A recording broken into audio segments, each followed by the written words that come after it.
Hello and welcome to Nothing But the Truth. Was India right to call off Foreign Secretary level talks with Pakistan? And where does it leave the relationship between the two countries? Those are the two key issues I shall explore today with one of India's most highly regarded former Foreign Secretaries, Shyam Saran. Mr. Saran, let me start with a direct question. Was India right to call off Foreign Secretary level talks with Pakistan after the Pakistan High Commissioner and because the Pakistan High Commissioner had met Hurriyat? Or do you think this was a disproportionate response? I can only answer that question if I really know what is the context in which this particular decision was taken. Was this decision a part and parcel of some new kind of strategy which is being put in place with regard to relations with Pakistan, or is it part of what I certainly have criticized in the past, which is having a kind of a disruption kind of a syndrome in India-Pakistan relations? I'll come to the context in which this decision may have been taken. But first, let me ask you something. In 2005, when you were Foreign Secretary and General Musharraf came to India and met the Hurriyat, you were asked whether you thought that meeting was acceptable, and this is what you said. We are a democratic country. We have no problem with these kind of meetings. Have you changed your position? No. As I said, I would like to know what is the context within which this decision was taken. Let me begin by looking at what happened with the swearing-in ceremony, where the heads of state of SAARC countries were invited and Pakistan was invited. Now, if you look at that particular decision, in the light of all that went on before, in terms of the BJP's posture, in terms of the statements made by the Prime Minister himself, if you remember that, we cannot have a dialogue while guns are booming or bombs are going off. This was a very clear departure from that particular position. Now, having taken that particular decision, which also invited criticism, I would imagine that the expectation would have been that we had now set in motion a different kind of dynamic in India-Pakistan relations. When the talks are to be held at the Foreign Secretary level in Islamabad, if you are reverting back to an established mold in terms of the relationship, then perhaps there is a sense that the assumption or the expectation that we are now starting a new dynamic, that expectation perhaps, maybe it was felt, it was belied. In fact, what you're saying, and I'm putting it in layman's language, is we've seen a series of what look like flip-flops, changes of position. In fact, to my mind, it might even be worse than that.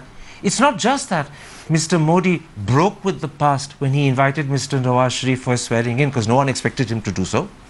But Mr. Modi then tweeted very warmly about their conversations at dinner. Certainly. They exchanged shawls and saris for each other's mothers. They exchanged warm letters. And finally, it was our Foreign Secretary that took the initiative to set up the date for the Foreign Secretary level talks. Now, when all of that culminates in the talks being called off, some people ask, was the Indian government leading Nawaz Sharif up the garden path? No, I think the way to look at it, and I'm only surmising because I have no way of knowing what precisely may have been the reasons behind this decision, but I could certainly see a certain logic in a position taken by the government that there was a very conscious, deliberate attempt to commence with a new dynamic in the relationship. Then why call it off? Yeah, I'm just trying to explain to you. So, which is the reason why all the positive things you have mentioned took place. Now, when the Foreign Secretary level talks were being scheduled, the expectation could perhaps have been that from the Pakistani side too, there would be a departure from the established mold. And that is what perhaps that assumption was not in fact very valid. I'll look at the view from the Pakistani side in a moment's time. Let me pursue one more time this argument that in fact were we leading Nawaz Sharif up, wittingly or unwittingly, up the garden path. Mr. Modi has repeatedly said that he wants to follow Mr. Vajpayee's Pakistan policy. Now, Mr. Vajpayee had no problem with General Musharraf meeting Hurriyat the night before the Agra summit. So did all this talk about consciously and deliberately following Mr. Vajpayee's path once again mislead Nawaz Sharif? No, I don't think there is any misleading of Nawaz Sharif here. What I certainly believe is that this particular government certainly would like to convey to the other side or signal to the other side that there are certain red lines which must not be crossed in taking the relationship forward. And I suspect that in taking this decision, a certain red line was being drawn. The problem is, was it clear to Pakistan that a red line was being crossed? Was it clear to Pakistan that just as Mr. Modi had broken with the past by inviting him, by warmly tweeting over dinner, by exchanging presents for their mother, similarly, there was an expectation that Pakistan must break with the past. And I'll tell you why I asked that. Because successive Pakistani presidents, prime ministers and foreign ministers have been meeting Hurriyat since 1995 when President Farooq Lighari first did so. To suddenly expect someone to break a 19-year practice, and that too abruptly and arbitrarily, is perhaps an expectation too much. So did we expect too much? Whether we expected too much or not, that's a different issue. What I'm trying to see is whether there is a certain logic to this decision being taken, in the light of the fact that it seems to be contradictory to everything else, very positive things that have been happening at the starting from the swearing-in ceremony. The only way that I can explain this is that while there is an willingness to take this relationship forward, there is also an expectation that there must be actions taken by the other side, a quid pro quo, or that things which have been part of a familiar terrain in the past, we need to both move away from that. So if the expectation is that the Indian side moves away from what is an established terrain from before, and that the Pakistani side can always keep harping on what has gone on before, then we don't move forward anymore. But once again, I want to come back and put this to you. Yeah. What the Indian side moved away from was actually its rhetoric.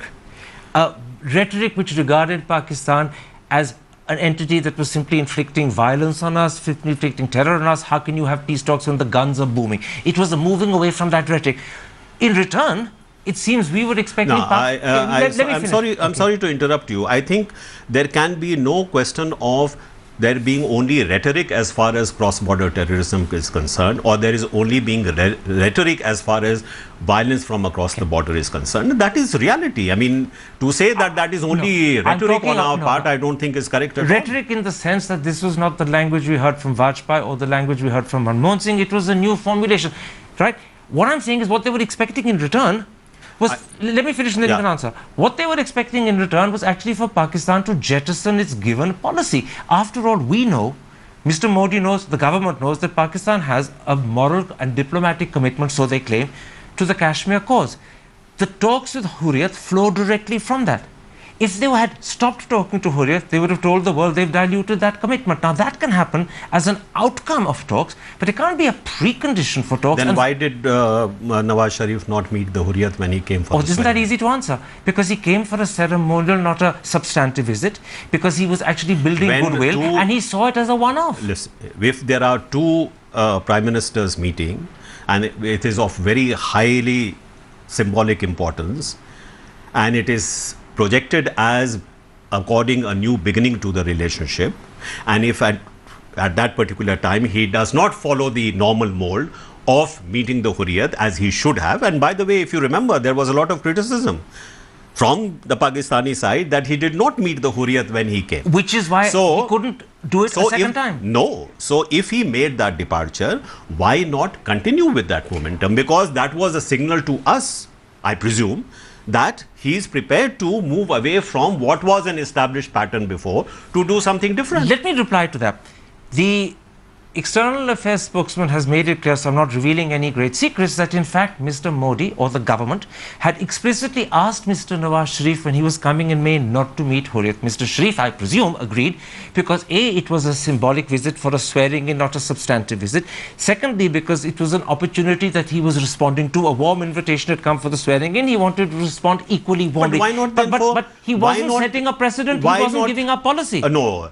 Why not continue with that positive momentum? Because if he agreed that for making this particular visit and making the meeting between the two prime ministers a positive and successful exercise, he should not meet the Hurriyat, and he did not meet the Hurriyat, why cannot you continue with that same pattern? Because that would have been taken to be a substantive giving up of Pakistan's policy, which he was not prepared to do. He was prepared to do it as a one-off, but not commit himself to a new policy. You can justify that since Pakistan is a stakeholder in the settlement of the J&K issue, that it has a right to meet the Hurriyat. I don't think that you can. I'm not saying they have a right, but it is a practice that has been accepted for 19 years. There are several things that have happened in the relationship over the last several years. I'm suggesting to you that there was a departure on the Indian side, but there was also a departure on the Pakistani side as far as some of the things normally associated with these meetings. Nawaz Sharif did not meet the Hurriyat when he came to Delhi for the swearing in. Why was it necessary to have this meeting just before the Foreign Secretary level talks? So what you're saying to me is a very interesting thing. You're saying that there was a departure from the Indian side, and therefore there was an expectation there would be a departure from the Pakistani side. The fact, because Nawaz suggested when he came in May that he wasn't meeting Hurriyat, therefore we thought maybe he's established a precedent, and we felt let down to discover that what we thought was a precedent wasn't. No, I mentioned to you right in the beginning that I'm not privy to what may have been the background to it. I'm just suggesting to you that this could be that there was a departure on the Indian side to begin with. There was a departure from the Pakistani side as well, and this momentum therefore could have been built up into a much more positive trend in the relationship. Let me come back. If you are now saying, no, I'm sorry, did you see what happened when I came here and I did not meet the Hurriyat? There was a lot of criticism. Therefore, you should understand I have to go back to that. That means we are unable to move away from what is the familiar, sort of dynamic in the India-Pakistan relationship. But the point that you don't accept is that in fact Pakistan didn't indicate a departure from its traditional commitments in May. It was simply a one-off gesture of goodwill in response to a warm swearing invitation. I'm sorry, that is your interpretation. That is Pakistan's interpretation. The Pakistanis should not maintain that it is just a one-off. But they do. Why should they maintain it is because it is in their eyes. If it is a one-off, then what is the significance we can attach to that particular gesture? Nothing at all. No, I'll tell you what it is. Pakistan's Prime Minister was under pressure from his army, as we believe, not to come at all, not to accept the invitation. Secondly, even after he came, he was under pressure not to hold talks the next morning, but to go back after the dinner. He decided not just to come, but to stay for the 27th to meet the Prime Minister as well. And therefore, he said, since I've got a warm invitation, which wasn't expected, I will respond equally warmly. This will be a goodwill gesture. Hopefully, this will establish a rapport between the two of us. He wasn't indicating a permanent departure from policy. It was a one-off. Did we assume too much? The importance is of both sides having a stake in the resolution of the Jammu and Kashmir issue. There is no stake in terms of meeting or not meeting the Hurriyat. If it was a stake which Pakistan had, then I cannot see how Nawaz Sharif could have departed from the established pattern of meeting the Hurriyat whenever he comes to India, or when his foreign minister or other leaders come to India. Let's not get stuck up over the word stake. This is part of their policy. It flows from their belief that they have a moral and diplomatic commitment to the Kashmir cause. Why do you think that we should all the time accept what their policy is? No. Let us accept. But can you expect a change in policy as a precondition for talks? That's what we've done. I have said there has been a change in the posture that the present Prime Minister had adopted during the election campaign. There was an important positive departure made by him, to which I interpret Nawaz Sharif coming here, despite the opposition within his own country, the fact that he did not meet the Hurriyat, these are positive gestures on his part. Now, if that is the setting, then I would hope that from that setting onwards, we start moving to a much more positive momentum in our relationship, rather than keep saying, look, I have to go back because there is opposition here, or because the army is putting pressure on me. Can I put this to you? The departure from India's position, as I've said to you a moment ago, wasn't equal to the departure or the equivalent to the departure we were expecting the Pakistanis to make. I'm sorry, Karan. Mr. Modi just moved away from his rhetoric. We're asking Pakistan to move away from its policy. When the government of India and the leadership and all across the political spectrum, everyone has said that cross-border terrorism is something which is certainly not tolerable. When we have said there is very little value in having a dialogue if this particular phenomena is continuing on the ground, or ceasefire violations are taking. The last time a Pakistani was in Delhi was 2013. Between then November 2013 now, there's been no cross-border terrorism. So suddenly, to believe that there's been an act over which we would have been reluctant to talk, you can't say it was just I'm rhetoric. sorry, I think you are completely misinformed. There have been a number of cross-border incursions taking place. There have been incidents taking place in Jammu and Kashmir over the last several months, not only since November 13. So to say that the issue of cross-border terrorism is no longer relevant, I think that is completely. So you're saying that what we were demanding Pakistan do is the equivalent of what we ourselves gave up. The two are equal. What we have said is that though this has been our position, we believe that we must engage, we must start somewhere a new political dynamic, a more positive dynamic, and that particular dynamic was started by India by the invitation given to Nawaz Sharif to come to India for the swearing. And they haven't reciprocated adequately. They have not reciprocated adequately. They have not reciprocated at all, because you are not able to carry forward this momentum, because there are any number of excuses which can be given. Oh, Nawaz Sharif is under pressure. The army will not allow him to actually engage in a positive relationship with India. Oh, yes, there are proposals for increased trade between the two countries, supply of power to Pakistan, supply of petroleum products to Pakistan. But, what can we do? Even though the civilian government has agreed, the army is holding back.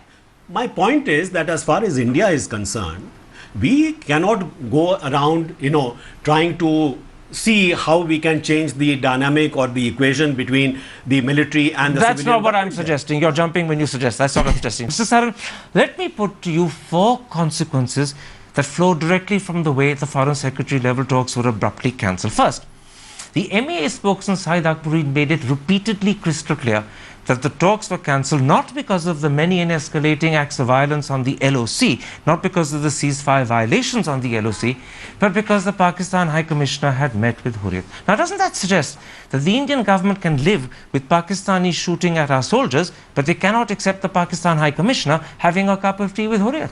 No, I think you are over-interpreting the statement.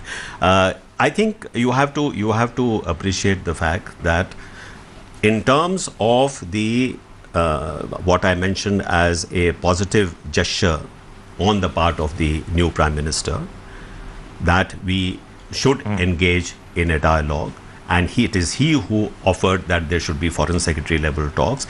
The expectation would have been that there would be a reciprocity in terms of maintaining, which didn't happen. That's the old argument. And even improving the atmosphere for these talks, because these talks would only succeed if a proper political environment. This is an argument you elaborated at great length in part 1. Let me come then to a second consequence of the manner in which the talks have been called off. Hurriyat is a pale shadow of what it was in the 1990s. There are many people who believe, in fact, it is an irrelevant organization. In which case, why break off talks because the Pakistanis are talking to an irrelevant organization? Now, in fact, you might have ended up boosting Hurriyat and giving it a fresh lease of life, which is clearly not in your interest to do. I think the Hurriyat's status or Hurriyat's influence in the valley is quite irrelevant as far as this issue is concerned. We are not saying that the talks will not take place if you talk to the Hurriyat, because Hurriyat is either very influential or the Hurriyat is very irrelevant. I think it is the issue of, if our position is that Jammu and Kashmir is a domestic issue, you should not interfere in our domestic issues, then this particular action taken by the government of India is understandable. Except it's not a domestic issue, because both the Simla agreement and the Lahore agreement recognize that it is a dispute which has to be sorted out. But also the spokesman has said that the Simla agreement clearly says that the only two stakeholders in determining the future of Jammu and Kashmir and the settlement of Jammu and Kashmir are the two governments. Hurriyat has no role. No. All right, let's come to a third consequence of the manner in which the talks were called off. Nawaz Sharif has been embarrassed. In fact, he's been weakened. At a time when he was already embarrassed and weakened by political turmoil at home. But the problem is, this is the first Pakistani Prime Minister who came to power with a mandate to improve relations with India. Is it in our interest to weaken a man who wants to improve relations with us and is the first Prime Minister to win a mandate on those grounds? Let me make it very clear. Any assumption on the part of India that Indian actions influence what the domestic dynamics in Pakistan are, I think is a completely invalid assumption. What happens to Nawaz Sharif? His political future is going to be determined by forces which are at work within Pakistan. What India does with Nawaz Sharif or does not do with Nawaz Sharif, I do not think is a very important influence on events. Except that I wasn't suggesting we should tailor our action to influence the internal. No, you are making it out as if we have some responsibility, for ensuring the survival of Nawaz Sharif. I'm sorry, that is not our responsibility. That's not what I'm saying. I'm actually asking whether it is in our interest to deliberately take decisions that weaken and undermine a Prime Minister who's come to power wanting to improve relations with us. Is it in our interest to do that? I'm sorry, I have to deal with the Pakistan that I have to deal with. It is not that I have to determine, whether or not, even if there is cross-border terrorism taking place, let us not react to it because, it is the government then behind it. Then don't fix talks at all. It is the army behind it or the ISI behind it. Therefore, we should not react. What I'm trying to point out is that it is not our responsibility to try and see whether we can strengthen the civilian government. But that's not what I'm saying. That's not what I'm saying. So you're saying you're misunderstanding or misinterpreting me. Even in terms of your projection of Nawaz Sharif as someone who wants to, for example, encourage commercial relations between the two countries. Fact is that despite that particular desire on his part, he hasn't intention on his part, he is not able to deliver on that because there are very strong forces which are preventing him from doing it. But what I'm asking is... That is the reality. So why are we so hung up on trying to, support Nawaz But that's not the question I asked. The question I asked is it in India's interest to weaken and embarrass a man who actually wants to improve relations? There are other ways of breaking off talks. You don't have to embarrass him. You can break off talks for other reasons. It is nothing to do with this particular, personality or that particular personality. I have to deal with Pakistan. Not Nawaz Sharif's Pakistan or the army's Pakistan or ISI's Pakistan. Let me then... As far as I'm concerned, I have to deal with whatever is in front of me. So if, for example, if Nawaz Sharif wishes to improve commercial relations, he is not able to deliver on that. That is the reality I have to live with. Not to say, oh, what a nice man. Okay. I'm sorry, he's not able to deliver on this because there are other forces at work. Let me then come. I don't have the responsibility to ensure that Mr. Nawaz Sharif survives. That is his own responsibility. Let me then come to the fourth consequence, and some would say perhaps the most important consequence of the way the talks were called off. By making not meeting Hurriyat a condition for talks, has the Indian government raised the bar so high that it's going to be very difficult for talks to resume without one government or the other actually now stepping down and changing its position? But what makes you think that it is the Indian government which will step down? What makes you think the Pakistanis are willing to? Okay, I cannot predict what the Pakistanis will do. What makes Mr. Modi think the Pakistanis are willing to? What I'm saying is, what makes you think that is the Indian government which, like in the past, as I said, we have had this syndrome of dialogue, disruption, dialogue.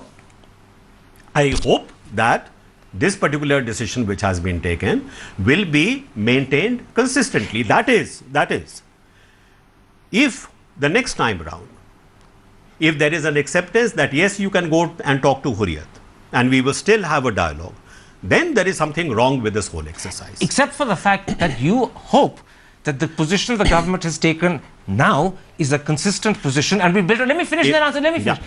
Is that the position they took now was a contradiction of what they were saying and doing when they came to power. No, the messages they were sending out in May were different to now. No, there's a real flip-flop. I'm saying to you that there is perhaps a signal. We are prepared to take our relationship forward, but there are certain red lines which cannot be crossed. All right. If the red line has now been set, that any kind of direct contact with the Hurriyat is something which is crossing the red line, my hope is, and I may be proved wrong, my hope is that this particular posture will be maintained in the future also, because if there is again a contradictory position taken later on, then I think we are not really doing anything new. We don't know what will happen and whether there'll be a contradiction later on. That's only speculation, so let's not get into that. But we've set a red line arbitrarily ourselves. If the other side doesn't accept it, then suddenly you'll find there are no talks possible. If you are making a red line, then you must be prepared to face the consequences which is of no maintaining talks. the red Which is line, no talks. if the other side does not accept that. So it's quite possible. There will be no talks in the foreseeable future. It is possible that we may not be able to have talks for a considerable period of time. But my point is that as long as that particular position is taken as part and parcel of a larger strategy towards Pakistan, okay, I have no problem with a position where Absolutely. I say, look, these are my red lines. I cannot cross these red lines. What it is this. It's now become a battle of nerves between the two. Can we stick by the red line, we in India, that we've set? Or will Pakistan say, sorry, we're not going to accept that red line? It's a battle of nerves between the two. I will acknowledge that in the past, if we have put red lines, we have more often than not backed off from those red lines, which has been very damaging to India's position vis-a-vis This is a Pakistan. test of Mr. Modi's will. I'm only expressing an expectation. Absolutely. I cannot predict what will happen. But I would hope that if this particular decision has been taken, there is a certain consistency which follows from this decision. Absolutely, I agree. And what I'm saying in response is that it also becomes a battle of wills. Who will duck first? Because if neither side ducks, we don't have talks. Well, frankly speaking, even though the talks have been called off because of the meeting with Hurriyat, if I look currently at what is happening inside Pakistan, frankly speaking, any dialogue at this time, I cannot see how but that's a the different dialogue. point. No, I readily concede that that's a different point. But what I'm saying is that we don't lose if there are no talks for a while. I cannot see how much has been lost in terms of the opportunity. Except that sounds like a consolation to ourselves. No, it's not if a we think that we've boxed ourselves into a corner. I'm just making an observation. I'm not really saying that this is a justification. We've run right out of time, Mr. Saran. A pleasure talking to you. Thank you. Thank you very much.